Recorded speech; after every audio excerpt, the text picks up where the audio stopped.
আমার অনেক সহপাঠী সারা বছর ক্লাস পরীক্ষা ইত্যাদি একাডেমিক কাজে হিজাব বোরকা পরে থাকলেও কোনো অনুষ্ঠান বা ফেস্ট হওয়া মাত্র তারা যথাসম্ভব বেপর্দা হয়ে সেজে আসেন।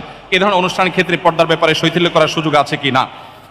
দেখুন, যে সমস্ত বোনরা সময় সময় পর্দা করেন আবার সময় সময় পর্দার বিধান থেকে বের হয়ে আসেন, তাদেরকে বলতে চাই, ইসলাম এমন একটা জীবন বিধান আমাদেরকে দিয়েছে যেটা মরণ পর্যন্ত আমাদেরকে মেনে চলতে হবে।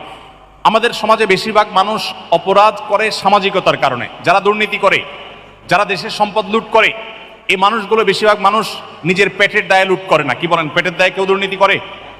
পেটের দায়ে কেউ দুর্নীতি করে?